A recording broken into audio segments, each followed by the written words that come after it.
সৃষ্টি যদি স্রষ্টাকে চিনতে চায়, মানুষ যদি আল্লাহ রাব্বুল আলামিনকে জানতে চায়, চিনতে চায়, তার পদ্ধতি হচ্ছে তার সৃষ্টিকে জানা। তার সৃষ্টির মাধ্যমেই তাকে চেনা যাবে।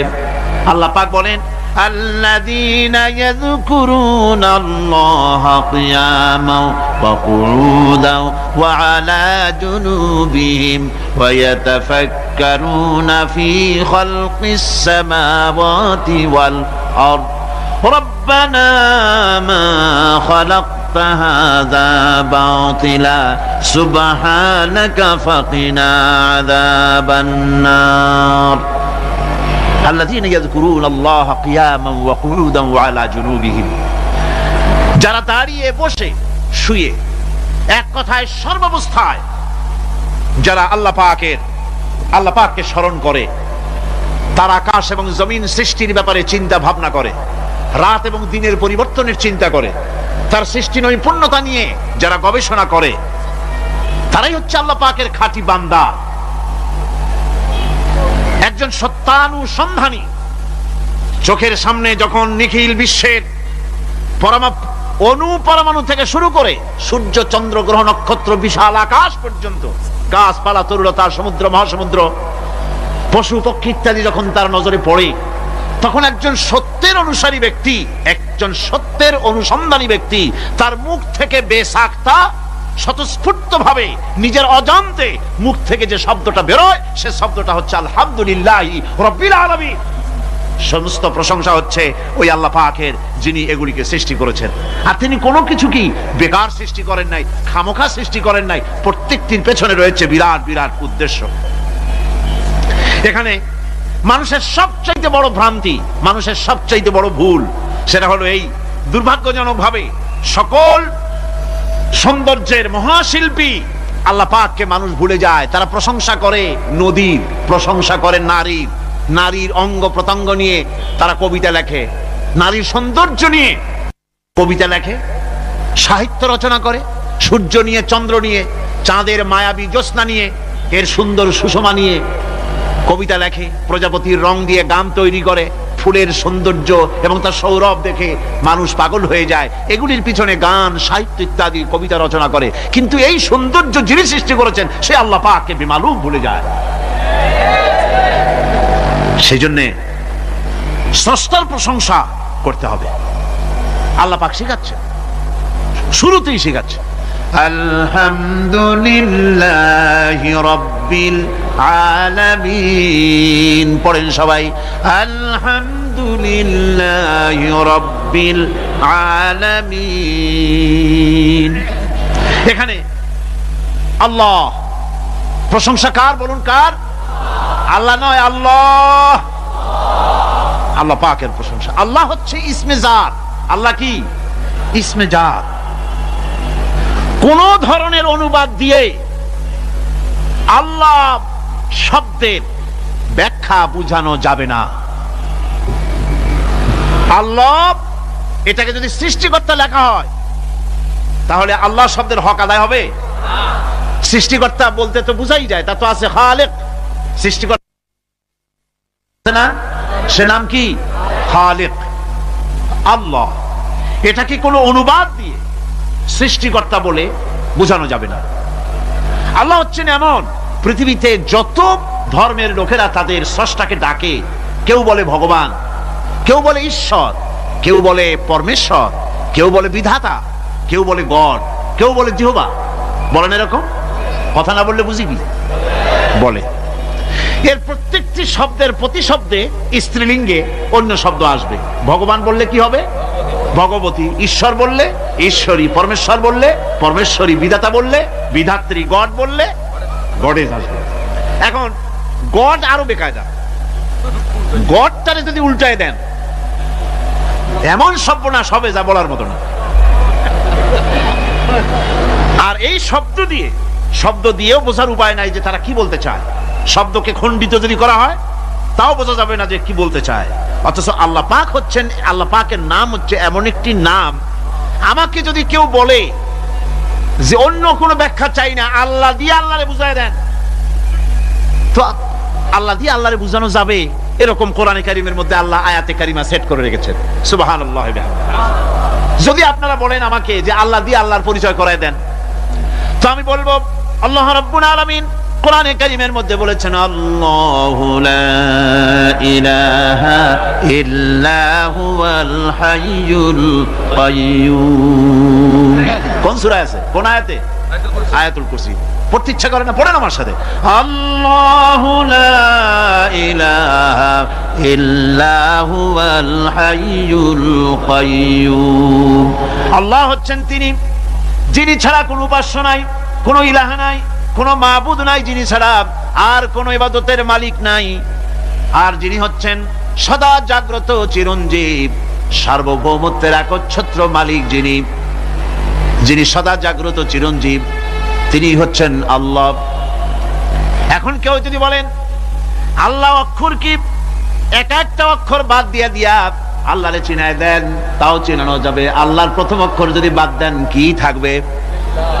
কোরআনে কারীম বলছে তা দিয়েও বোঝা যাবে লিল্লাহি মা ফিস সামাওয়াতি ওয়া মা ফিল আরদ। আল্লাহ হচ্ছেন তিনি যার জন্য আকাশ আর জমিন, আকাশ এবং জমিনের একচ্ছত্র মালিক। এর মাঝখানে যা কিছু আছে সব কিছুর মালিকানা যার হাতের মুঠায়, তিনি আমার আল্লাহ। তিনি কে? আল্লাহ। এরপরে যদি বলেন আর একটা নাম ছেড়ে দেন, আলিফ সাল্লাম একটা নাম ছেড়ে দিলাম, তাহলে কি থাকলো? লাহু থাকলো, দুইটা অক্ষর থাকলো লাহু। এই লাহু দিয়েও আল্লাহ রাব্বুল আলামিনের সিফাতকে, তার গুণকে বোঝা যাবে। লাহু মাকালিদুস সামাওয়াতি ওয়াল আরদ। আল্লাহ পাক বলেন আসমান এবং জমিনের রিজকের চাবিকাঠি আল্লাহ পাকের হাতে, যাকে খুশি তিনি পর্যাপ্ত রিজেক দান করেন। কেউ যদি বলেন লামটাও ফালায় দেন, লামটাও ছেড়ে দেন, দিলাম নাম একটা ছেড়ে, থাকলো কি? একটা অক্ষর থাকলো হু।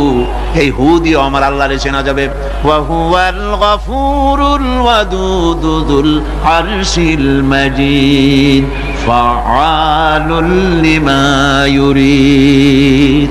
আমার আল্লাহ হচ্ছেন তিনি যিনি ক্ষমাশীল, যিনি দয়াবান, যিনি বান্দাকে মহব্বত করেন, যিনি হচ্ছেন আরশে আজিমের মালিক, তিনি হচ্ছেন সেই মহান সত্তা যিনি যা খুশি তাই করতে পারেন। সুতরাং আল্লাহ হচ্ছেন এমন এক লফজ, এমন এক নাম, এমন এক ইসমে জাত যার কোনো বিকল্প নাই, যা অনুবাদ করে আল্লাহকে স্রষ্টা বললে এটা সারবে না, সৃষ্টিকর্তা বললে সারবে না। আল্লাহ পাকের নামের বিরাট বিশাল ব্যাপক অর্থ রয়েছে। সুতরাং আল্লাহকে আল্লাহই বলতে হবে। আল্লাহকে কি বলতে হবে? আল্লাহ আল্লাহ আল্লাহ। কত মজাই নামে, সুবহানাল্লাহ বিহামদিহি, কত মজাই নামে।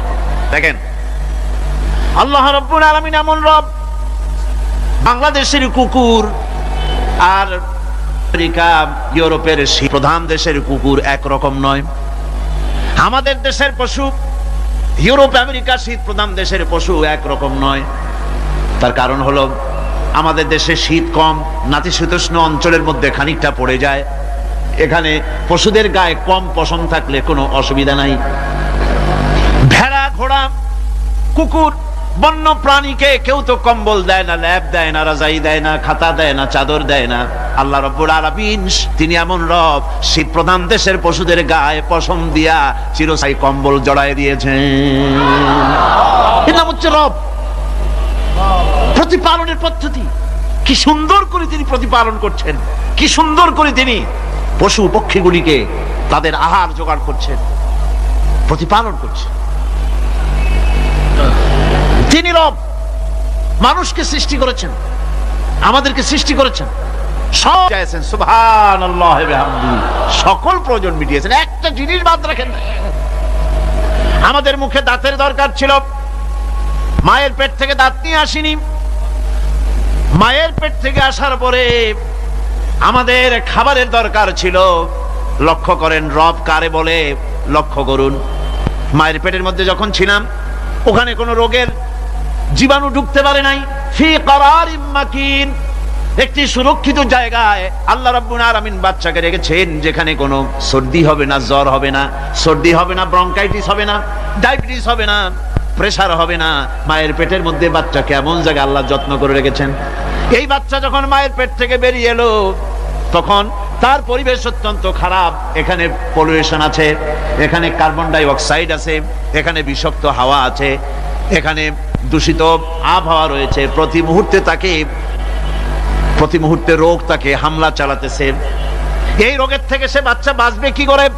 এর জন্য রব্বুল আলামিন তিনি এমন রব, মায়ের বুকের মধ্যে যে খাবার তৈরি করলেন বাচ্চার, ওই খাবারের মধ্যে বাচ্চার ওষুধ আল্লাহ পাক বানায়া দিলেন।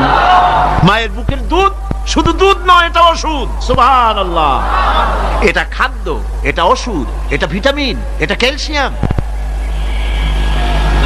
এটা কার্বোহাইড্রেট, যা দরকার বাচ্চার জন্য সব আল্লাহ মায়ের দুধের মধ্যে দিয়ে দিলেন। যতক্ষণ বাচ্চা পেটে ছিল দুধ ছিল ঘন, যখন বাচ্চা মায়ের পেট থেকে বেরিয়ে এলো দুধটা হয়ে গেল পাতলা।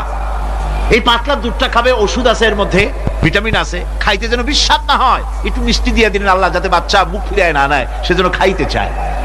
তারপরে যখন বাচ্চার হাড্ডি খেতে হবে, মাছ খেতে হবে, গোশত খেতে হবে, দুধের আর দরকার নাই, তার শরীরের ভিতরে রেজিস্ট্যান্স, রোগ প্রতিরোধক শক্তি তৈরি হয়েছে, এখন আরো ভালো খাবার দরকার।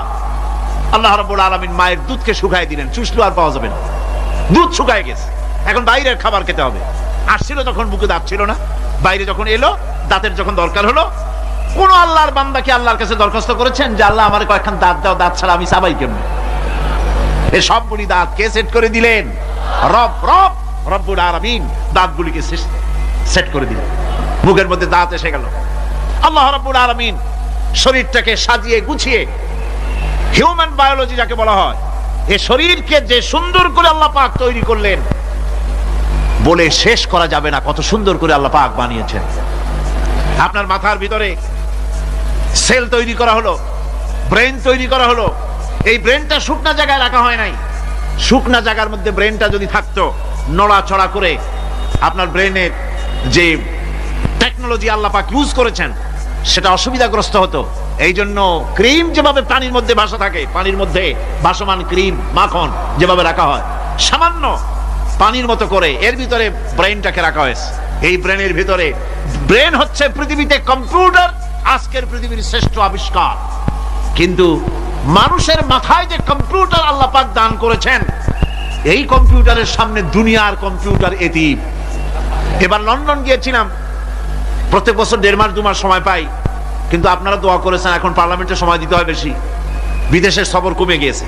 10 দিনের জন্য গিয়েছিলাম, ওরা আমাকে একটা ডায়েরি দিল, সেই ডায়েরিটার ভিতরে ডিজিটাল ডায়েরি, এই ডায়েরির মধ্যে তারা বলল যে এরকম, এই যে কাগজটা আপনারা দেখতে পাচ্ছেন, এই রকমের কাগজের 10 লক্ষ পাতা লিখতে যত কাগজ লাগে, এরকমের 10 লক্ষ পাতার লেখা ছোট্ট এই ডায়েরিটার মধ্যে ঢুকাই দেওয়া যায়।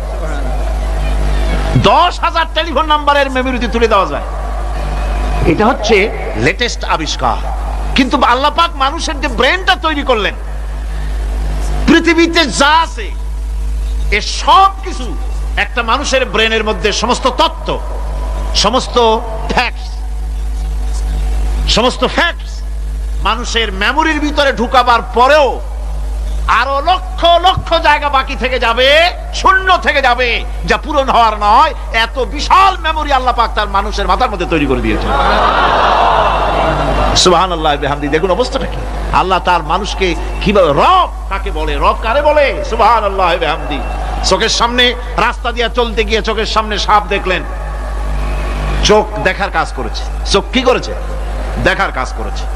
এখন কি করবে? চোখ কিন্তু দেখে বসে থাকে নাই, চোখ দেখা মাত্রই ট্রান্সমিট করেছে ব্রেনকে। ব্রেন সাথে সাথে অ্যাকশন নিতে বলেছে হাতকে আর পাওকে। হাতে লাঠি থাকলে পিটাও, লাঠি না থাকলে পাকে বলেছে দৌড় মারো। এই যে সাপ দেখলো, চোখ এটাকে পাঠাই দিল ব্রেনকে, ব্রেন পাঠাই দিল অ্যাকশনে হাতে আর পায়ে। এতে কিন্তু 1 সেকেন্ড সময় লাগে নাই, 1 সেকেন্ডের কয়েক লক্ষ ভাগের 1 ভাগের ভিতরেই মানুষ অ্যাকশনে এসে গিয়েছে। সুবহানাল্লাহ। এর নাম হচ্ছে রব। এর নাম কি? তার অফুরন্ত সৃষ্টি, অফুরন্ত সৃষ্টি। মানুষের হার্ট তৈরি করেছেন, চোখ তৈরি করেছেন। চোখে কিন্তু আমরা নেগেটিভ দেখি, চোখে আমরা কি দেখি? নেগেটিভ দেখি। এই নেগেটিভটা চোখ ক্যাচ করে ব্রেনের ভিতর থেকে পজিটিভ হয়ে কে বের করে দেয়? সুবহানাল্লাহ বিহামদি। কানে অসংখ্য শব্দ শুনি, কিন্তু কোন শব্দ তো জড়ায় যায় না। অসংখ্য শব্দ আমরা শুনি, যেমন রেডিও, রেডিও ঘুরাচ্ছেন, 9 ব্যান্ড রেডিও অথবা এর থেকেও বেশি ব্যান্ডওয়ালা রেডিও। আপনি যখন ঘুরাচ্ছেন কোন সেন্টার ধরার জন্য, অনেক সময় 4-5টা সেন্টার জড়ায় যায় না, জড়ায় কিনা? 4-5টা সেন্টার জড়ায় যায়, সর্বনাশ হয়ে যায়, কোনটা থেকে কোনটা শুনবে। তো এইরকম করে আপনার কানের ভিতরে শব্দগুলি সব জড়াইয়া পাকাইয়া আপনার কানের মধ্যে একটা বিশ্রী আওয়াজ সৃষ্টি করে দিতে পারত। কে স্তরে স্তরে শব্দগুলিকে শোনার ব্যবস্থা করেছে। আপনার জিহ্বার ভিতরে হাজারো রকমের স্বাদ গ্রহণ করার জন্য একটা জিহ্বায় এতগুলি টেস্ট নেওয়ার ক্ষমতা কে তৈরি করে দিলেন? আল্লাহ রাব্বুল আলামিন সুবহানাল্লাহি বিহামদি। তিনি হচ্ছেন রব, যিনি মানুষের প্রতিপালন সৃষ্টি করেন এবং প্রতিপালন করেন, এমনি এমনি ছেড়ে দেন। এরপরে মানুষের সব প্রয়োজন তিনি মিটিয়েছেন। মানুষের জীবন ধারণের জন্য সব থেকে বড় প্রয়োজন পানি। সবচেয়ে বড় প্রয়োজন কি? পানি। জোরে কোন কি? পানি। জীবনের জন্য পানি এবং আর্দ্রতা, এই দুটি জিনিস অপরিহার্য, এছাড়া জীবন বাঁচবে না। আমরা দেখতে পাই সমুদ্র ভরা পানি মজুদ আছে, লক্ষ্য করে, সমুদ্র ভরা পানি মজুদ আছে, নদী খাল বিল ভরা পানি মজুদ আছে, কিন্তু এটাই তো যথেষ্ট নয়।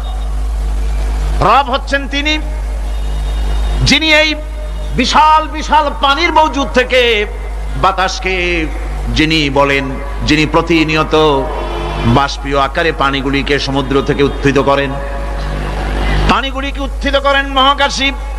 আল্লাহ পাক বলেন, আল্লাহুল্লাযী আরসালার রিয়াহা ফাতুসিরু সাহাবা। বাষ্প হয়ে পানিগুলি আকাশে উত্থিত হয় এবং মহাকাশে যাওয়ার পর এই পানিগুলি, লবণাক্ত পানিগুলি আল্লাহর মেশিনে সেগুলি মিষ্টি হয়ে যায়। জোরে কোন সুবহানাল্লাহ। পানিগুলি মিষ্টি হয়ে গেল, ওই মিষ্টি পানি আল্লাহ রাব্বুল আলামিন নাজিল করে দিলেন। এবার বৃষ্টি কণা কণা হয়ে পড়লো, ফোঁটা ফোঁটা বৃষ্টি। আল্লাহ খুঁজে দেখলেন বৃষ্টির ফোঁটাগুলি পৃথিবীর প্রতিটি কণা তালাশ করে তৃষ্ণার্ত কণাগুলিকে আল্লাহ পাক ভিজাই দিলেন। সেই জন্য তার নাম হলো রব। তিনি হচ্ছেন রব, প্রয়োজন মিটান। পানি সবচেয়ে প্রয়োজন বেশি, সেই পানি আল্লাহ পাক এভাবে সরবরাহ করলেন। জমিনের চারিদিকে নদী নালা রেখেছেন, জমিনকে আর্দ্র করেছেন, জমিনের ভিতরের পানি মিষ্টি করেছেন। টিউবওয়েল মারলে পরে, পাম্প করলে পরে ভিতর থেকে মিঠা পানি আল্লাহ পাক বের করে দেন। সুবহানাল্লাহ। এই মিষ্টি পানির ব্যবস্থা করেছেন। এরপরে তিনি ওই আল্লাহ পাক মিষ্টি পানির ব্যবস্থা করে বৃষ্টির মাধ্যমে পৃথিবীতে ফসল উৎপাদনের ব্যবস্থা করে দিলেন। সেজন্য আল্লাহ পাক কোরআনে কারীমের মধ্যে বলেছেন, ওয়াজআলনা মিনাল মাই কুল্লা শাইইন হাই। পানি দ্বারাই আমি সব বস্তুকে সজীব রাখি। বৈশিষ্ট্যের দিক থেকে পানির রয়েছে অনেক গুণ, আশ্চর্য গুণ। পৃথিবীর ৭৫% হচ্ছে পানি। আকাশ থেকে অর্থাৎ চাঁদ থেকে যখন চাঁদে ভ্রমণকারীরা যখন ছবি তুলেছে, তো সেই ছবিতে ব্লু রং এসেছে বেশি, সবুজ এসেছে কম। সবুজ হলো গাছপালা, আর ব্লু হচ্ছে পানি। সমুদ্রের পানির রং হচ্ছে নীল। মানুষের শরীরের ভিতরে ৬০% পানি, গাছের মধ্যে রয়েছে পানি। পানি ছাড়া পৃথিবীর বাঁচার কোনো পথ নাই। আবার দেখেন, প্রচন্ড শীতের কারণে, ঠান্ডার কারণে যেসব এলাকায় তাপমাত্রা হিমাঙ্কের নিচে এসে যায়, সেই সব দেশে সমুদ্রের পানি আর দরিয়ার পানিগুলি বরফ হয়ে যায়। এই বরফ যখন হতে থাকে, তখন পানি তার নিজের তাপকে নিচের দিকে ছুটতে থাকে। উপরের তাপ বরফ হয়ে যায় ঠান্ডা, আর নিচে তাপ বিচ্ছুরিত করে দিয়ে পানির ভিতরে যত জলজ প্রাণী আছে আর উদ্ভিদ আছে, সবগুলিকে বাঁচায় রাখার ব্যবস্থা আল্লাহ রাব্বুল আলামিন এভাবে করে থাকে। এবার আল্লাহ রাব্বুল আলামিন বলছেন, এই পানি ছাড়া মানুষ বাঁচে না, প্রাণী বাঁচে না। পানি এমন এক জিনিস, এমন এক নিয়ামত আমি দান করলাম। আল্লাহ পাক বলেন, কুল আরাআইতুম ইন আসবাহা মাউকুম গাওরান ফামান ইয়াতিকুম বিমাইন মাইন। বলো দেখি, সবে শুকাইয়া যদি যায় এই জমিনের পানি, তাহলে হেথায় তটনির ধারা কে দিবে সবারে আনি। এই পৃথিবীর নদী নালা খাল বিল, জমিনের আভ্যন্তরীণ দিকে পানিগুলি যদি আমি আল্লাহ রাব্বুল আলামিন শুকায় দেই, তাহলে আমি আল্লাহ ছাড়া এমন কে আছে যে নতুন করে আবার পানির আমদানি করে দিতে পারে? আছে কেউ? আজ পানির শূন্যতা আমাদের দেশে দেখা যাচ্ছে। পানি আস্তে আস্তে কমে যাচ্ছে, আস্তে আস্তে পানি শেষ হয়ে যাচ্ছে। কি কারণে শেষ হচ্ছে এবং কি হলে পানি পাওয়া যাবে পরে বলা যাবে ইনশাআল্লাহ। তো জীবন ধারণের জন্য যেমন পানির প্রয়োজন, জীবন ধারণের জন্য তেমন বাতাসেরও প্রয়োজন। পানি ছাড়া তো কিছু সময় চলতে পারে, পানি এবং খাদ্য ছাড়া কিছু সময় চলতে পারে, কিন্তু বাতাস ছাড়া তো এক মুহূর্ত চলে না, ঠিক কিনা? বুঝেন কিনা কথা?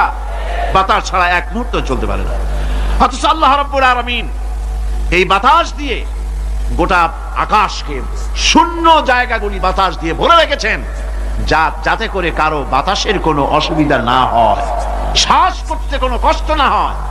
প্রাণী জগৎকে বাতাস দিয়ে বাঁচিয়ে রাখার জন্য আল্লাহ পাক মহাশূন্যকে এভাবে সব এলাকা বাতাস দিয়ে ভরে রেখেছেন। এই জন্য তার নাম হচ্ছে রব। এটাই হচ্ছে রুবুবিয়তের নমুনা। আমার ভাইয়েরা, আল্লাহ রাব্বুল আলামিন পানি দিলেন, বাতাস দিলেন, খাদ্যের ব্যবস্থা করে দিলেন। শস্য শ্যামল এলাকায় আল্লাহ পাক সব জায়গাগুলিতে শস্য শ্যামল হোক অথবা উষর ধূসর মরুভূমি হোক, সারা পৃথিবী জুড়ে আল্লাহ রাব্বুল আলামিন খাবারের দস্তরখান বিছায় রেখেছেন। ওয়ামা মিন দাব্বাতিন ফিল আরদি ইল্লা আলাল্লাহি রিজকুহা। এই পৃথিবীর বুকে এমন কোন বিচরণশীল জীব নাই যেই জীবের রিজকের দায়িত্ব আমি আল্লাহ আমার নিজ হাতে গ্রহণ করি নাই। জোরে বলেন সুবহানাল্লাহ। সব রিজেক আমি ছড়াই রেখেছি বিশ্ব জুড়ে সর্বত্র। আল্লাহ পাক বলছেন, فَلْيَنْظُرِ الْإِنسَانُ إِلَى طَعَامِهِ أَنَّا صَبَبْنَا الْمَاءَ صَبًّا ثُمَّ شَقَقْنَا الْأَرْضَ شَقًّا فَأَنبَتْنَا فِيهَا حَبًّا। আল্লাহ পাক বলছেন, মানুষের উচিত নিজ খাদ্যাদির দিকে লক্ষ্য করা, নিজের খাদ্যের দিকে লক্ষ্য করা। যেহেতু এই খাদ্য প্রতিদিন তার সামনে আসে, এদিকে তার লক্ষ্য করা উচিত। আমি প্রথমে জমিনের উপরে পানি বর্ষণ করি, পরে জমিনকে দীর্ণ বিদীর্ণ করি, এরপরে জমিনের ভিতরে উর্বরা শক্তি আমি দান করি। কে বলতেছেন এই কথা? আল্লাহ পাক বলছেন। এরপরে আমি নানান জাতের ফসল ফলন তোমাদের জন্য আমি দান করে দেই। খাদ্যের দিকে নজর করতে এই জন্য আল্লাহ পাক বলেছেন, মানুষ চতুর্দিক থেকে তো চোখ ফিরাতে পারে, মুখ ফিরাতে পারে, কিন্তু খাদ্যের দিকে তার নজর করতেই হয়। সকালে, দুপুরে, বিকালে, রাত্রে সব সময় তার সামনে খাবার আছে। আল্লাহ পাক বলেন, খাবারের দিকে একটু নজর করো, কেমন ভাবে কি সুন্দর করে খাবারগুলি তৈরি করে দিয়েছি, শুরু কিভাবে হলো, পরিপক্ক কিভাবে হলো, সেদিকে তোমরা লক্ষ্য করো। সে লক্ষ্য তো করা নাই, সমানে খায়, বিসমিল্লাহ বলেন, আলহামদুলিল্লাহ বলেন, পাইকারি দরে খাইতেই থাকে। আল্লাহ পাক বলছেন, খাদ্যাদির দিকে লক্ষ্য করো। এই যে চাউল তোমরা খাচ্ছ, আটা খাচ্ছ, গম খাচ্ছ, মাছ খাচ্ছ, গোশ খাচ্ছ, তাম পৃথিবীর সমস্ত বিজ্ঞানীরা একত্রিত হয়ে একটা চাউল বানাইতে পারবে? জোরে কোন পারবে? না পারবে। পারবে প্লাস্টিকের চাউল, আর কলেরা হয়ে মরবে। পৃথিবীর সমস্ত বিজ্ঞানীরা একত্রিত চাউল বানাতে পারবে না, একটা ডিম বানাতে পারবে না। পারবে একটা বানাতে? পারবে না। বিজ্ঞানীদের প্রশংসা আমরা করি, হ্যাঁ করি, বিজ্ঞানীরা অনেক কিছু বিশ্বকে উপহার দিয়েছে, কিন্তু মূল রবের কাছে আমরা যাই না, তাকে চিনতেও পারি না, সেখানে যাই না। বিজ্ঞানীরা কি করেছে? আল্লাহর বানানো জিনিসগুলি তারা ডিজাইন করেছে। ডিজাইন করতে তো নিষেধ নাই, আর ডিজাইন করাই যায়, সৃষ্টি করতে পারে না। বিজ্ঞানীরা সৃষ্টি করে নাই, ডিজাইন করেছে। কিরকম? আল্লাহ পাক চাউল তৈরি করেছেন। চাউল তৈরি করেছে কে? বলেন না সবাই। এখন আপনারা সেই চাউল দিয়ে পিঠা বানান, পায়েস বানান, সেই চাউল দিয়ে বা পিঠা, আরো কি যেন খায় চট্টগ্রামে, রস দিয়া, ওটা কি কয়? দই পিঠা নাকি ধোঁয়া পিঠা। তো এইভাবে করে আপনি ডিজাইন তৈরি করছেন। আটা দিচ্ছে, আল্লাহ পাক আটা তৈরি করেছেন, গম দিয়েছেন, এই আটা দিয়ে গোলগোল্লা তৈরি হচ্ছে, এর দ্বারা রুটি তৈরি হচ্ছে, এর দ্বারা অসংখ্য রকমের সিমাই টিমাই ইত্যাদি দিয়ে, লাচ্ছা সিমাই, নানান রকমের সিমাই আপনি ডিজাইন করেন, অসুবিধা নাই। আল্লাহর তৈরি করা কাঠ দিয়ে ফার্নিচার তৈরি হচ্ছে, টেবিল হচ্ছে, গুষ্টি শুদ্ধ হচ্ছে। আল্লাহর তৈরি করা লোহা দিয়ে মাইক হচ্ছে, স্ট্যান্ড গান হচ্ছে, ব্রেন গান হচ্ছে, তারপরে প্লেন হচ্ছে। তাহলে আমি বলতে চাইলাম, বুঝাতে চাইলাম, সমস্ত জিনিস এর স্রষ্টা কে? জোরে বলেন কে? বিজ্ঞান শুধু এগুলি এক জায়গায় করে অ্যাসেম্বল করেছে, এগুলিকে এক জায়গায় করে এক একটা রূপ দিয়েছে। এখানে বিজ্ঞানের কৃতিত্ব আছে ঠিক, কিন্তু আপনারাই বলেন লোহা যদি আল্লাহ তৈরি না করতেন এই মাইক তৈরি হতো, রাইফেল তৈরি হতো? আর রাইফেল যদি নাই হতো তাহলে কারাগারের বন্দীগুলো মারতেন কি দিয়ে? রাইফেল যদি না হতো যুদ্ধ করতেন কি দিয়ে? ঠিক কিনা? যত মারামারি ইত্যাদি যা কিছু হচ্ছে, তো শুধু মারামারির জন্যই তো আল্লাহ লোহা বানান নাই। লোহার সবচাইতে বড় প্রয়োজন হচ্ছে জমিন কর্ষণ করা, জমিন চাষ করা। এই জমিন চাষের জন্য লাঙ্গল দরকার, শাবল দরকার, খন্তা দরকার, কোদাল দরকার। এই লোহার দাম কেউ আল্লাহ পাক এত লোহা বেশি দিয়েছেন যার জন্য লোহার দাম কম। সোনা কম দিয়েছেন যেহেতু সোনার প্রয়োজনীয়তা কম, লোহার প্রয়োজনীয়তা বেশি, এই জন্য লোহা বেশি দিয়েছেন, দামটা কমে গেছে, যার জন্য আপনার আমার জন্য কিনে ব্যবহারটা সহজ হয়েছে। কথা ঠিক কিনা বন্ধুগণ? আল্লাহ রাব্বুল আলামিন এইভাবে করে মানুষের রুবুবিয়াতটা, আল্লাহ পাকের রুবুবিয়াত হচ্ছে তিনি মানুষকে সুন্দর করে সৃষ্টি করে যা কিছু প্রয়োজন সবকিছু খাওয়াচ্ছেন, দিচ্ছেন। সে আল্লাহ পাক প্রশ্ন করছেন, কুল মান ইয়ারযুকুকুম মিনাস সামাই ওয়াল আরদ আম্মান ইয়ামলিকুস সামআ ওয়াল আবসারা ওয়া মান ইয়াখরুজুল হাইয়্যা মিনাল মাইয়িতি ওয়া ইউখরিজুল মাইয়িতা মিনাল হাইয়্য। আকাশের প্রশস্ত বুক থেকে এবং জমিনের এই প্রশস্ত বুক থেকে কে রিজিক, তোমাদের খাদ্য কে উৎপাদন করে, কে নির্জীব থেকে সজীবকে বের করেন, আর কে সজীবকে নির্জীবে পরিণত করেন, তিনি কে? তিনি হচ্ছেন আল্লাহ পাক। আল্লাহ পাক বলছেন এই প্রশ্ন যদি তাদেরকে করা হয় তো তারা কি বলবে? আল্লাহ পাক বলেন, ওয়ামান ইউদাব্বিরুল আমরা ফাসায়াকুলুনা আল্লাহ ফাকুল আফালা তাত্তাকুন। হে নবী, এদেরকে প্রশ্ন করুন। এদেরকে যদি প্রশ্ন করা হয় এই পৃথিবীর সুন্দর পরিচালনা পদ্ধতি কে করেন, তাহলে তারা এক কথায় বলবে, নিজের থেকেই বলবে আল্লাহ। কে করছেন সবকিছু? আল্লাহ। আল্লাহ পাক বলেন, নবী তাহলে তাদেরকে বলেন, এ কথা জানার পর, এ কথা বোঝার পরেও কেন তারা ঔদাসীন্যতা দেখাচ্ছে, কেন তারা গাফিল হয়ে যাচ্ছে, কেন তারা আল্লাহ পাককে ভয় করে তার পথের অনুসারী হচ্ছে না? যে আল্লাহ রাব্বুল আলামিন এত কিছু করছেন, তিনি তার পরিচয় সম্পর্কে বলে দিচ্ছেন, ফাযালিকুমুল্লাহু রাব্বুকুমুল হক ফামাযা বা'দাল হক ইল্লাদ দালাল। নিশ্চয়ই এসবের মূলে রয়েছেন তোমাদের রব, আমাদের আল্লাহ, আমাদের রব। সুতরাং উজ্জ্বল সত্য প্রকাশিত হওয়ার পর গোমরাহি ছাড়া আর কিছুই বাকি থাকে না। সুতরাং যারা সত্যের পথের অনুসরণ করতে চায়, রবকে চিনতে হবে, আল্লাহ পাককে জানতে হবে এবং তাকে অনুসরণ করতে হবে, তাকে রব হিসাবে চিনতে হবে। আমার বন্ধুগণ, এটা হচ্ছে সেই রুবুবিয়াত ইলাহি যার দিকে হযরত মূসা আলাইহিস সালাম ইঙ্গিত করেছিলেন ফিরআউন যখন তাকে প্রশ্ন করেছিলেন, ফামান রাব্বুকুমা ইয়া মূসা। হে মূসা, তোমাদের দুজনের রব কে? তোমাদের রব, তোমাদের প্রভু কে?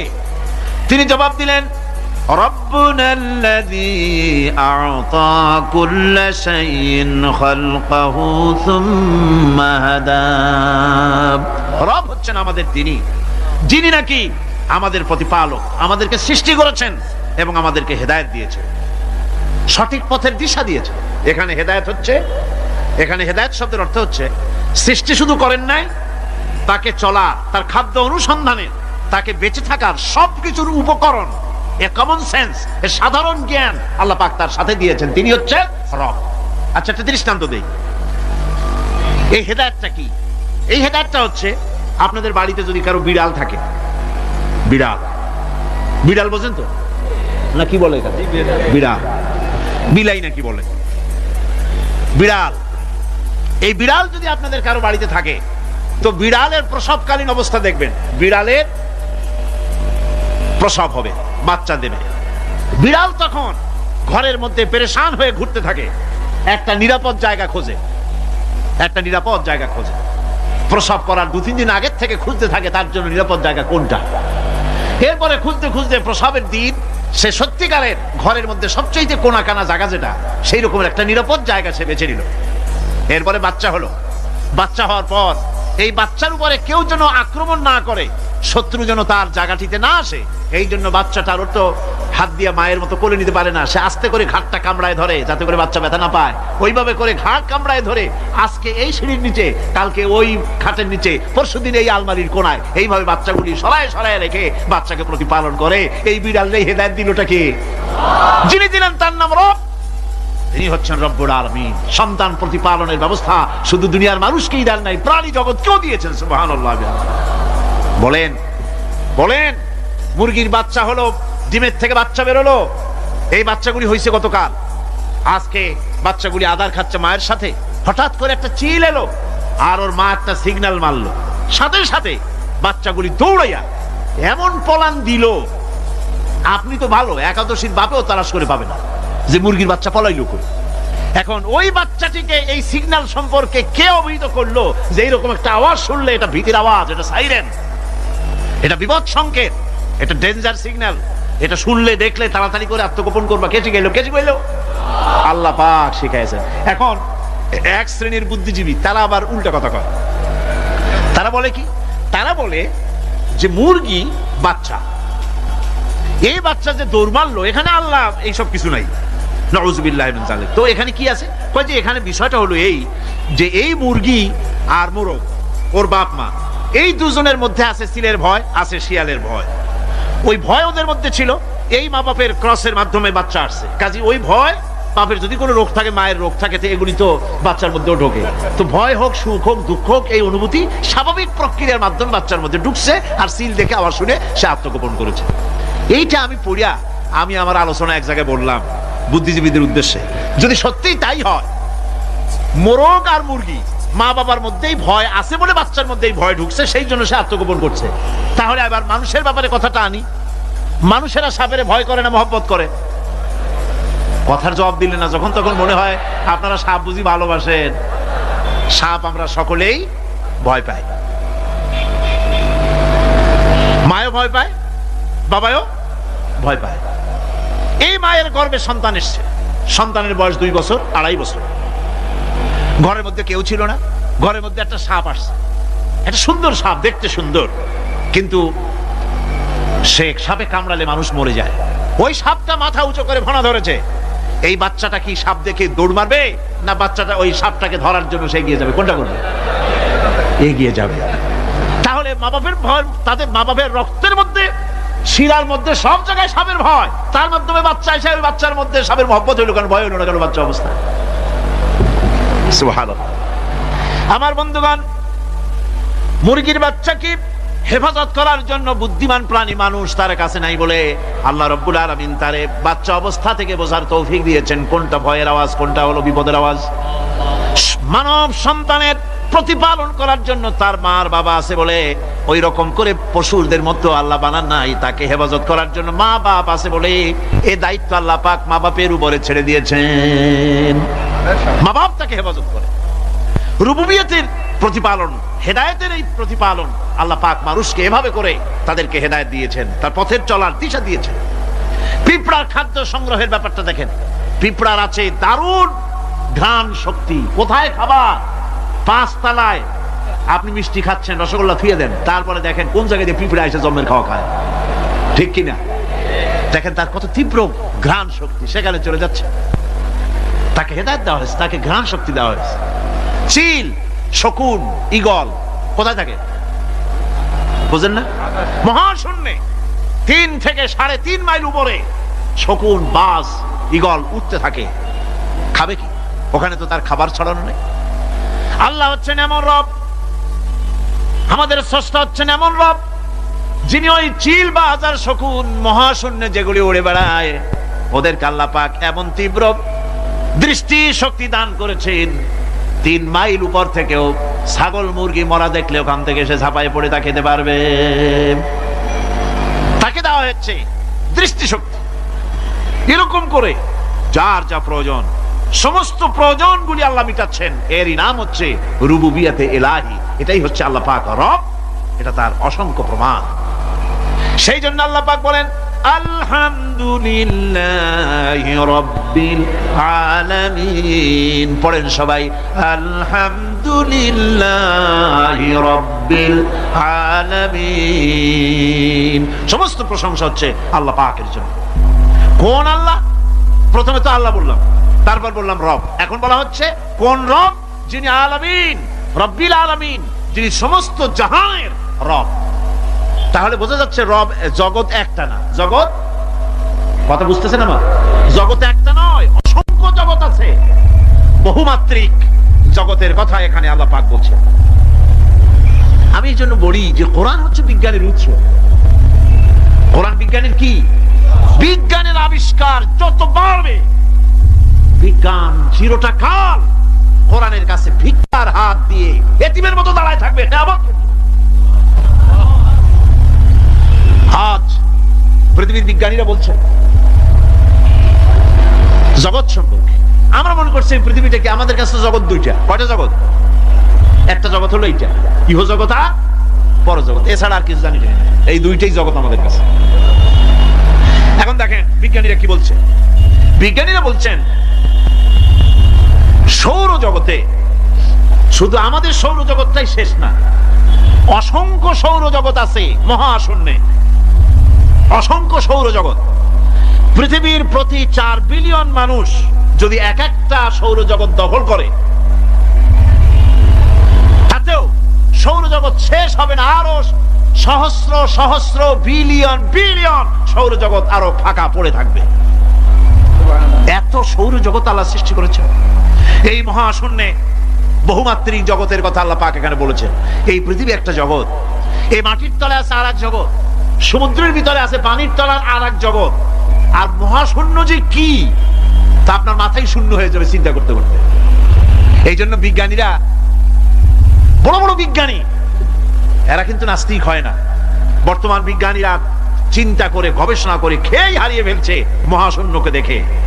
যেখানে আছে গ্যালাক্সি, যেখানে আছে মিল্কি ওয়ে, যেখানে রয়েছে অসংখ্য তারকা, এই পৃথিবীটা মহাশূন্য আল্লাহ যেভাবে তৈরি করেছেন, সেই তুলনায় এই পৃথিবী একটা মার্বেলের চাইতে খুব বেশি একটা বড় কিছু হয় বলে মনে হয় না।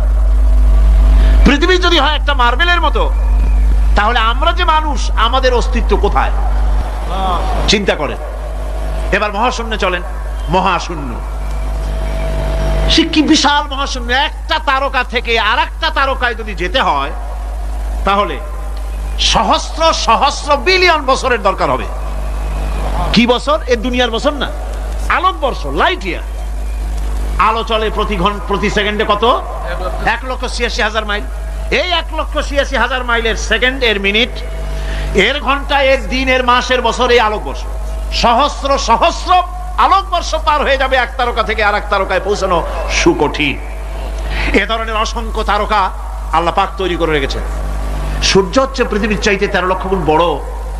এরকম সূর্য বিজ্ঞানীরা এখন বলছে, আগে বলতো 1 কোটি সূর্যের চাইতে বড় তারকা, এখন বলতেছে এই রকমের পৃথিবীর চাইতে 13 লক্ষ গুণ বড় সূর্য, এরকম 3 কোটি সূর্য খাইয়া ফেলাইতে পারে। এরকম সহস্র সহস্র তারকা এক একটা গ্যালাক্সির ভিতরে আল্লাহ পাক তৈরি করে রেখেছেন। এখন মনে হচ্ছে যে এই তারকাগুলি বড় না, এই তারকাগুলি চাইতে আবার বড় জিনিস আছে। সেগুলি কি? সেটাকে বলা হয় ব্ল্যাক হোল। সেটাকে বলা হয় ব্ল্যাক হোল, অন্ধকার কূপ। ব্ল্যাক হোল আবার ম্যান হোল বুঝবেন না, কিন্তু ম্যান হোলের ঢাকনা চুরি হয় যেমন।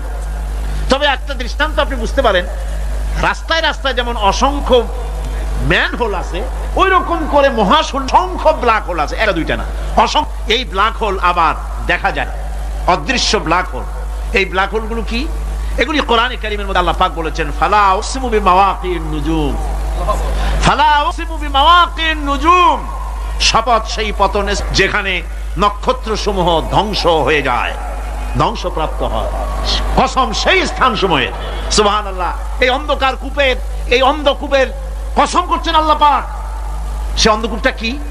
সেই ব্ল্যাক হোলটা কি? সেই ব্ল্যাক হোল হচ্ছে ওই যে তারকার কথা বললাম, যে সূর্য খাইতে পারে, 3 কোটি সূর্য খাইতে পারে, এই রকমের তারকাগুলি ঘুরতে ঘুরতে কোন এক কারণে যখন সে ব্ল্যাক হোলের রেঞ্জের মধ্যে এসে যায়, তখন ব্ল্যাক হোল ওকে এমন ভাবে চুষে হজম করে ফেলে, যেমন বাচ্চা চকলেট চুষা খাইয়া ফেলায়, এইরকম ব্ল্যাক হোলগুলি অত বড় তারকাগুলি খাইয়া চুষা শেষ করে ফেলে দেয়। সুবহানাল্লাহি বিহামদিহি। বিজ্ঞানীরা বলেছেন আমাদের এই পৃথিবীটা, আল্লাহ না করুন কখনো, আমাদের এই পৃথিবীটা যদি কোনো ব্ল্যাক হোলের আওতায় পড়ে, ওর রেঞ্জে আসে, তাহলে মাত্র 2 সেন্টিমিটারের মধ্যে পৃথিবীটা তার ঘনত্ব লাভ করে এর মধ্যে অদৃশ্য হয়ে যাবে, হারায় যাবে, অস্তিত্ব থাকবে না। আল্লাহ পাক আসলে আগে আমার বিজ্ঞানের বইপত্র যখন পড়ি আমার কাছে আশ্চর্য লাগে, 1400 বছর আগে নবী কোন বিজ্ঞানাগারে পড়াশোনা করেন নাই, কোন সায়েন্স নিয়ে রিসার্চ করেন নাই, সেই নবীর মুখ থেকে এমন বিজ্ঞানময় কোরআন আল্লাহ বের করালেন যে আজকের পৃথিবীর মডার্ন যুগের বিজ্ঞানীরা কোরআনের কাছে এতিম হয়ে দাঁড়ায় আছে। পৃথিবীর কোন বিজ্ঞানী বলতে পারবে না যে কোরআনে কারিমের অমুক আয়াতটা আনসাইন্টিফিক, এটা হাদিস আমাদের বিজ্ঞানের সাথে মিল খায় না, এমন কথা বলতে পারবে না। বরং কোরআন সার্টিফাই করবে তোমার এই বক্তব্য, তোমার এই থিওরি মোস্ট আনসাইন্টিফিক। কোরআন বলবে, ওরা বলতে পারবে না যে আয়াতটা আনসাইন্টিফিক। সুতরাং কোরআন হচ্ছে মহান বিজ্ঞানময়, কোরআন হচ্ছে আল্লাহ পাকের দেওয়া এক মহান বিধান, যে কোরআনের কারণে আল্লাহ পাক আমাদেরকে হেদায়েত দান করেছেন। এমন এক কিতাব, এমন এক কোরআন আল্লাহ পাক আমাদের কাছে দান করেছেন। আর রহমান আল্লামাল কোরআন, কোরআন তিনি রহমান আমাদের কোরআন শিখিয়েছেন, এমন কোরআন যার সংরক্ষণ পদ্ধতি অবিকল রয়ে গেছে। কোরআন যেভাবে নাজিল হয়েছিল সেইভাবেই আছে, না উল্টা পাল্টা হয়েছে? উল্টা পাল্টা হয়নি।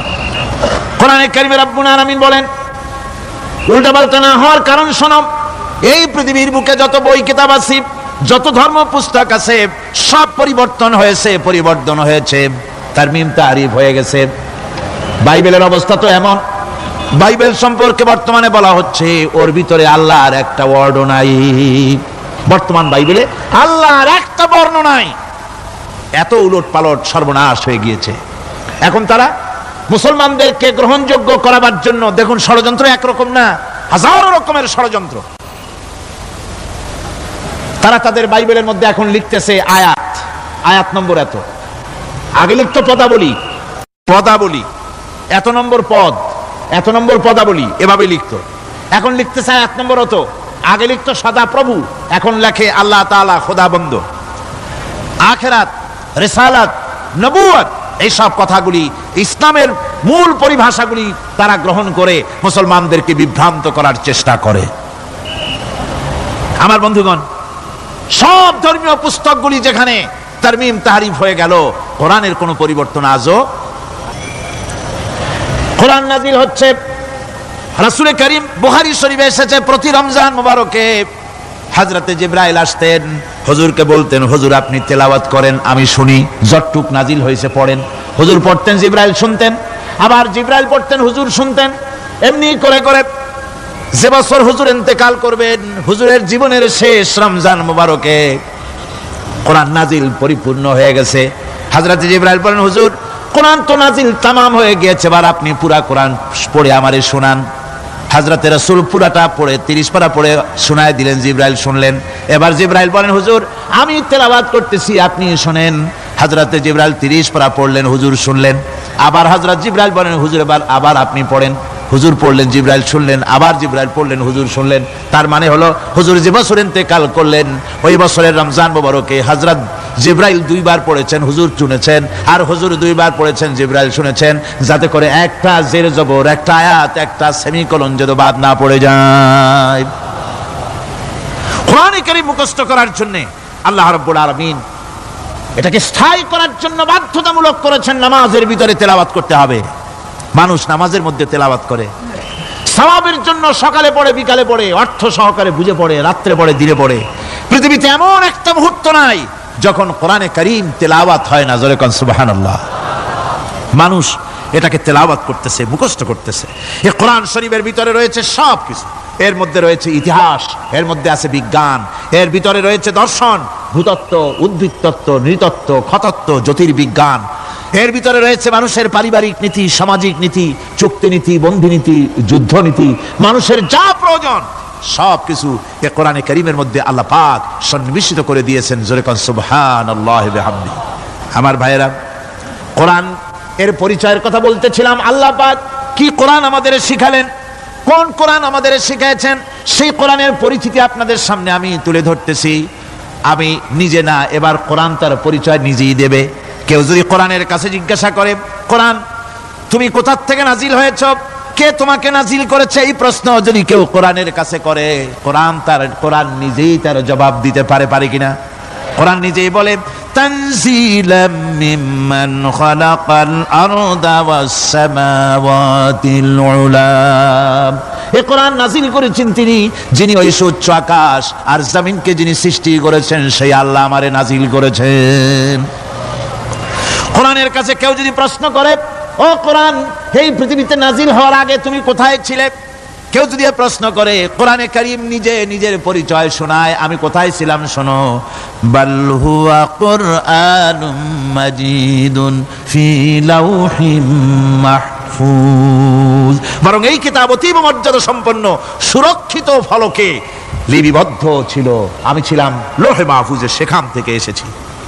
যদি কেউ প্রশ্ন করে, কোরআন কি, কোরআন তুমি কার উপরে অবতীর্ণ হয়েছ, জবাব কোরআন নিজেই দেয়, ওয়া আমিনু বিমা নুজিলা আলা মুহাম্মাদ ওয়া হুয়াল হাক্কু মির রাব্বিহিম। ঈমান আনো সেই জিনিসের উপরে যেটা মুহাম্মদ সাল্লাল্লাহু আলাইহি ওয়াসাল্লামের উপর অবতীর্ণ হয়েছে। আবার অন্য আয়াতেও জবাব পাওয়া যায়, তাবারাকাল্লাযী নাযালাল ফুরকানা আলা আবদিহি লিয়াকুনা লিল আলামিনা নাযীরা। অতীব বরকতপূর্ণ মহান সত্তা সেই আল্লাহ রাব্বুল আলামিন, যিনি তার বান্দার পরে ফুরকান অবতীর্ণ করেছেন। সুবহানাল্লাহ বিহামদি। কোরআনের নাম আমি বলেছিলাম শুধু কোরআন নয়, অনেক নাম আছে। কোরআনের আরেক নাম ফুরকান। কোরআনের আরেক নাম কি? আল ফারকু বাইনাল হাক্কি ওয়াল বাতিল। কোরআন হচ্ছে সেই মহাসত্য যা মিথ্যা এবং সত্যের মধ্যে পার্থক্য সূচিত করে, মঙ্গল এবং অমঙ্গলের মধ্যে পার্থক্য সৃষ্টি করে, যা সত্য এবং মিথ্যার মধ্যে তাফরিকা সৃষ্টি করে, সত্যকে মানুষকে বুঝিয়ে দেয়, তার নাম হচ্ছে ফুরকান। এবার যদি প্রশ্ন করা হয়, ও কোরআন, বুঝলাম তুমি লৌহে মাহফুজে ছিলে, বুঝলাম তুমি নবীজির উপরে নাজিল হয়েছো, এবার বলো তুমি কোন মাসে নাজিল হয়েছো, তুমি তো আসছিলা প্রথম কোন মাসে নাজিল হয়েছো? এ প্রশ্ন যদি কেউ করে, কোরআন তার জবাবে বলবে, শাহরু রমাদানাল্লাযী উনজিলা ফীহিল কুরআন। রমজানের পবিত্র মাসে আমি অবতীর্ণ হয়েছি। সুবহানাল্লাহ। যদি প্রশ্ন করা হয়, রমজানে তো আসছো, কিন্তু প্রথম নাজিল হয়েছিল কোন সময়, ওটা কি দিন ছিল না রাত ছিল? কোরআন তার জবাবে বলে, ইন্না আনজালনাহু ফি লাইলাতিল কদর। কদরের পবিত্র রাতে আমি এই পৃথিবীতে আমার আগমন ঘটেছিল। যদি প্রশ্ন করা হয়, বুঝলাম সবই, কেন নাজিল হয়েছে তুমি, এই পৃথিবীতে তোমার আসার উদ্দেশ্য কি, মূল কাজটা কি, এই প্রশ্ন যদি করা হয়, কোরআনে কারীম তার জবাবে বলে, শোনো কেন এসেছি, লিতুখরিজান নাসা মিনাজ যুলুমাতি ইলান নূর। আমার মিশন হচ্ছে গোটা বিশ্ব মানবতাকে পুঞ্জীভূত জমাট বাঁধা অন্ধকারের ভেতর থেকে টেনে বের করে আলোর সন্ধান দিতে, আলোর দিকে আনার জন্য আমি কোরআন নাজিল হয়েছি। গোটা পৃথিবীর মানুষ আছে অন্ধকারের ভিতরে। কিসের মধ্যে? অন্ধকার কি? অন্ধকার হচ্ছে পুঁজিবাদ, অন্ধকার সমাজতন্ত্র, অন্ধকার ধর্ম নিরপেক্ষতাবাদ, অন্ধকার জাতীয়তাবাদ, মানুষের তৈরি করা যত মতবাদ সব কি? জোরে কোন, সবগুলি কি? অন্ধকার। আজকে আসার সময় দেখলাম দেওয়ালে লেখা, সমাজতন্ত্র আমরা প্রতিষ্ঠা করে ছাড়বো। চিন্তা করলাম, যারা লিখছেন তারা কি পাগল না ছাগল? কি আশ্চর্য কথা! যেই মতবাদ পৃথিবীর মাটি থেকে যে দেশে জন্মগ্রহণ করেছে এই মতবাদ, সেই দেশের লোকেরা ঝাঁটা মেরে তাদের দেশ থেকে বিদায় করে দিল, তাদের কাছ থেকে কোদাল হাতুড়ি বিদায় করে দিল, চক্কা ছিন্ন ভিন্ন করে জুতার তলে শেষ করে দিল।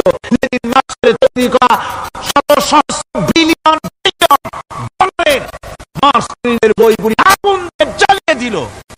আর বাংলাদেশের কিছু ছাগল পাগল সমাজতন্ত্র এখন টিকায় রাখবো। এটা মাথা খারাপ, পাগল না মাথা গোল বুঝতে পারছি না। আমার বন্ধুগণ, এগুলি সব অন্ধকার। এই অন্ধকারের ভেতর থেকে মানুষগুলিকে টেনে আনবে কোরআন কিসের দিকে? আলোর দিকে। এবার যদি প্রশ্ন করা হয়, বুঝলাম তুমি অন্ধকার থেকে আলোর দিকে নিয়ে আসবে, আলোর দিকে আসলে পরে ফায়দাটা কি হবে, মূল ফায়দাটা বুঝায় দাও, আসল ফায়দা কি হবে তোমারে যদি মানি। কোরআন তার জবাব দেয়, নিজের পরিচয় নিজে তুলে ধরে, ফামান তাবিআ হুদায়া ফালা খাউফুন আলাইহিম ওয়ালা হুম ইয়াহজানুন। এই কোরআনকে যদি মেনে চলো, এই কোরআনের আইন যদি মানো, সমাজে মানো, ব্যক্তিতে মানো, পরিবারে মানে, রাষ্ট্রে মানো, জীবনের সব ক্ষেত্রে সমস্ত জায়গায় যদি এই কোরআনকে মেনে চলো, ফালা খাউফুন আলাইহিম, তাহলে তোমাদের কোনো ভয় থাকবে না, ওয়ালা হুম ইয়াহজানুন, কোনো চিন্তাও থাকবে না। কিসের ভয় থাকবে না? কোরআনের আইন মেনে যদি চলো সমাজে ও রাষ্ট্রে, চুরির ভয়, ডাকাতির ভয়, জিনার ভয়, হত্যার ভয়, সন্ত্রাসের ভয়, কোনো ভয় থাকবে না। ওয়ালা হুম ইয়াহজানুন, চিন্তাও থাকবে না। খাওয়া পড়া, শিক্ষা, চিকিৎসা, বাসস্থান, এগুলির কোনো চিন্তা থাকবে না। কোরআনের সমাজে সব কিছুর গ্যারান্টি দেওয়া হবে, সবগুলি পেয়ে যাবে। এখন যদি আবার প্রশ্ন করা হয়, কোরআন বুঝলাম তোমারে মানলে পরে সব ফায়দা হবে, তাহলে এবার জবাব দাও, তোমার ভিতরে কি রাজনীতি আছে নাকি? আমি তো মানুষ, আমার রাজনীতি করা লাগে। ম্যান ইজ সোশ্যাল অ্যানিম্যাল, আমরা তো জঙ্গলের পশু নই, আমরা তো মানুষ। আমাদের সমাজ আছে, আমাদের পৌর নির্বাচন আছে, আমাদের জাতীয় নির্বাচন আছে, আমাদের কলকারখানা আছে, জমিন আছে, আমাদের রাজনীতি, অর্থনীতি, সমাজনীতি আছে, পারিবারিক নীতি আছে, অনেক নিয়ম মালা আছে, নিয়ম নীতি আছে। তোমারে মানলে তোমার ভিতরে কি ওগুলো আছে নাকি, সে কথা বলো। কোরআন তার জবাবে বলে, وَنَزَّلْنَا عَلَيْكَ الْكِتَابَ تِبْيَانًا لِكُلِّ شَيْءٍ وَهُدًى وَرَحْمَةً وَبُشْرَى لِلْمُسْلِمِينَ। কোরআন জবাবে বলে, শুনে রাখো, শুধু অর্থনীতি, সমাজনীতি নয়, শুধু রাজনীতি আর শিক্ষানীতি, যুদ্ধনীতি নয়, তোমার জীবনে যা কিছু দরকার, ইহকালে যা কিছু দরকার, পরকালে, সব কথাগুলি আল্লাহ রব্বুল আলামিন আমি কোরআনের সিনার ভিতরে খুলে খুলে বর্ণনা করে দিয়েছেন। সব কথা এই কোরআনে কারীমের ভিতরে রয়েছে। তোমার এমন কোনো জিনিস নাই যা তুমি কোরআনে কারীমের মধ্যে পাবে না। তোমার সমস্ত প্রয়োজন আমার বুকের মধ্যে আল্লাহ দিয়ে দিয়েছেন। বিজ্ঞান আছে, দর্শন আছে, ইতিহাস আছে, সব আছে এর মধ্যে। তবে কোরআনের মধ্যে বিজ্ঞান আছে বলে আমি এটাকে বিজ্ঞানের কিতাব বলবো না, দর্শন আছে বলে দর্শনের কিতাব আমি বলবো না, রাজনীতি আছে বলে কোরআনকে আমি রাজনীতির কোনো কিতাব বলবো না। কোরআন তাহলে কি? কোরআন হচ্ছে অর্থনীতি, সমাজনীতি, রাজনীতি, পারিবারিক নীতি, মানুষের জীবনের যা কিছু প্রয়োজন, সমস্ত নীতিমালার, নীতি গ্রন্থের নাম হতেছে কোরআনে কারীম। সমস্ত নীতিমালার নীতি গ্রন্থ কোরআন। এখানে রয়েছে সব কিছুর উৎস, যেটা গ্রহণ করলে পরে মানুষ আরামে থাকতে পারবে। অমুসলিম নাগরিক বৃন্দ তাদের নাগরিক মর্যাদা পাবে। মুসলমান, কৃষক, নারী, চিকিৎসা, কৃষিবিদ, সাধারণ মানুষ, রং, বর্ণ, ভাষা নির্বিশেষে গোটা মানব সভ্যতা আরামে বাস করতে পারবে। পশু পাখিও আরামে থাকবে, গাছপালাও আরামে থাকবে, যেহেতু নির্দেশ হয়েছে বিনা প্রয়োজনে গাছের পাতাটিও ছিঁড়ো না। ইসলামের সমাজ যদি চালু হয়, গাছেরাও আরাম পাবে, পাহাড়ও আরাম পাবে।